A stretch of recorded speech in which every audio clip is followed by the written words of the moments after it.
going on, guys? We're out here in the garage. We got the 5.3 started up. We got the motor mounts in. Right there. And there. We got a whole bunch of parts over here for this thing. We got our hot side kit, cold side kit, a 70mm turbo, our oil feed lines, all sorts of stuff on this thing. But today, we're getting our camshaft in this thing and tearing the heads off this thing. We got Patrick over here, we got Jacob. What up? I'll show you guys what we're working with. Here we are over here at the bench. We have our LS7 lifters from Michigan Motorsports. Those are soaking in motor oil currently. You need to do this, get them all primed up. New lifter trays. This is the old camshaft, the old bolts. We have our camshaft retaining plate with ARP bolts. Number of heads. Oh, there's the first head. 706 heads. Looks pretty good. Oh yeah, pretty good. Oh, there goes the bolt. Factory bolts are junk anyway. We get some stuff cleaned off here so we can put some stuff, put them up on the bench. Because Jacob said that he volunteers to do the valve springs. So yeah, them ran too bad. yeah, Had to do them on my truck at one point. yeah, oh yeah. But oh yeah, we got some gaskets over here. These are junk. Let's see what these cylinders are looking like. Hey, you think we should reuse this Oh yeah, buddy. So I actually already had this motor apart one time. Me and Patty were out here last weekend. We tore the heads off this thing. We pulled the lifters and camshaft out of it already. I did not film that, unfortunately, but I wanted to get a video with all the new parts. So here we are. I did test fit this engine already. I just pulled it out minutes ago. The reason that I did not film that was the oil pan does not fit. Now it hits right about here. So any of you G-Body LS Swap guys out there, make sure you get the LS Swap oil pan for this thing because it will not fit. But everything looks really good in this thing. The rings are gapped. We did not have to do them. I pulled them out and they were set at 32 thousandths gap already, which is good because stock is supposedly 18 thousand. So we're already in the right direction. So we'll cut to me throwing this camshaft in this thing. Get some cool clips for you guys. Here's what we have for a camshaft. We went with Brian Tooley Racing. This is technically considered a stage 3 turbo cam for Gen 3, Gen 4 LS's. Here's the specs on it if you guys are interested. LSA 114. Net lift intake and exhaust 614, 615. And just some other random shit that I don't care about because I'm just in there and I'm going to just haul ass. New stock length push rods, and I also went with Michigan Motorsports. I got some stock factory head bolts. A lot of people might be interested as to why I went with stock head bolts instead of ARP stud style. The reason why I did that is because if I was going to go with forged internals, studs would have been better. But since I'm doing just regular bolts with stock internals, if I'm going to bend a rod or blow the thing to smithereens, it's just going to blow the head gasket or break head bolts off versus destroy the engine. So, yeah.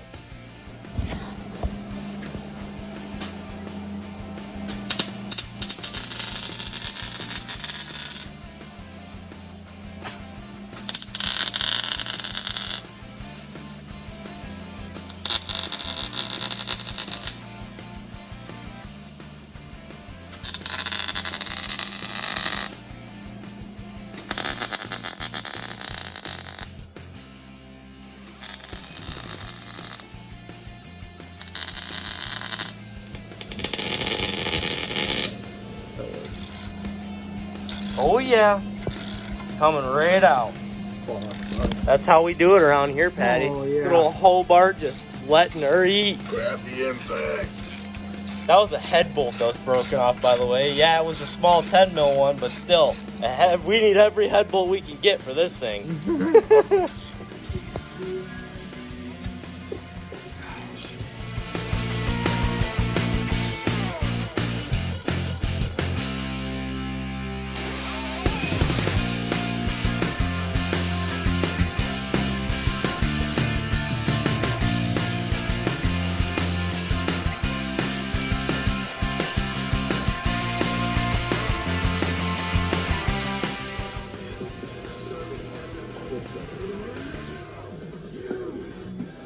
Got one head installed on this thing. Jacob got the valves all set up on it. Got some new head bolts on it. Camshaft installed. You can see it down in here. Everything works as it should. Pretty good. We're gonna get going on the second head. Dude, you're about to send a rocket through the fucking ceiling. Aren't you, huh? Dude, these valve springs like the fling. Let me tell you, they gouged up the side of the barn something fierce over here. Where is it? Where is it? Right there. That big old gouge in it by the screw. Oh, I see multiple screws. I don't see it, but yeah, dude, that sucker came unglued. Yeah. So here's the stock valve springs here. All right. Here is the aftermarket ones. Not to mention the aftermarket ones are much larger in diameter, but it has one on the inside of it that's the same size as the stock one. So yeah. Hopefully these lifters hold up to that. Jeez, oh man, this is gonna be some serious pressure. Good thing Brian Tooley hooked it up with the push rods, huh? We're reusing the stock head bolts. Those are definitely not recommended to change. All right. Man, I think we bent this thing up a little too much.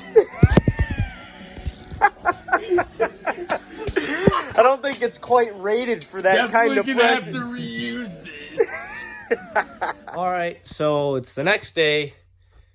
My phone died last night, unfortunately, so I didn't get to do a final clip on what we got done on this thing. But here it is. We just have the valve cover sitting on it. You can see they're a little dirty, so these are going to get a fresh coat of paint, as well as the timing chain cover and everything.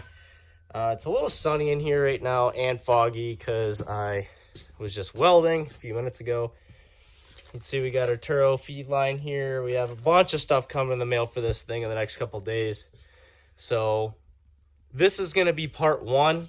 I wanted to do everything in one video, but let's be honest, nobody wants a 2.5 hour long video. So I'll just go a very slight overview, I guess I should say, of what we did to this thing to get it to this point. So we pulled the heads, put the heads on the bench, put the valve springs in it as you've seen, pulled the cam out, all the cam gear and everything, oil pan off, oil pump off. It is currently getting a Melling high pressure oil pump. I'm reusing the factory pickup tube. Or actually, no, I'm not, because I had to get a low profile oil pan, so that comes with a new pickup tube actually. So incorrect. I'm using a different pickup tube. And I also got a new set of cam gears and timing chain and oil pump gear as well. So that'll all be new. New valve seals, new push rods, lifters, lifter trays. Everything's new except for the rods, pistons, and crank. Rod bearings and crank bearings looked absolutely perfect. Couldn't ask for any better than that, so we're in good shape there. Now, the cam bearings, they looked a little shaky. I'm a little concerned, but, you know, at the end of the day, I don't know how long this motor is going to last, but when it blows up, it's getting a bigger one. So, hey, you got to start somewhere, and I'm not going to spend a bunch of money at the machine shop getting this thing fixed. So, we're just going to roll with it. And we're going to have to get some new injectors for a fuel system for this thing. I'm thinking 80-pound injectors. So that should give me a decent amount of fuel. Not too much, but it'll work. For the pump, I haven't decided yet. That kind of depends on what cell I go with. I am putting a fuel cell in this car. I'm thinking a 15-gallon. I'm not sure. Probably just one from Jegs. Nothing crazy. You know, we're not trying to do anything nuts. We don't need a crazy expensive cell for this thing, really. So I'll keep you guys posted on what I do for a cell. But for fuel lines, it's just a feed and a return on this. So I'm going to rip all the old stuff out. I'm going to run all AN, probably 6 AN or 4 maybe. I don't know. It just depends on the price, really, because we're trying to do this as cheap as possible. So that'll make it nice and easy. Brake lines, I have to replace a couple brake lines. And other than that, this thing's smooth sailing. I got a transmission right now. I have locked down. My trans guy said he could build one for me, but I'm deciding on what I want to do. So if anyone that watches this have done any LS swaps or anything like that, give me some insight. Should I do a manual valve body 4L80 or a turbo 400? I want something that's going to be pretty cheap but last pretty good. But anyways, I'm not going to hold you guys up anymore. I appreciate it.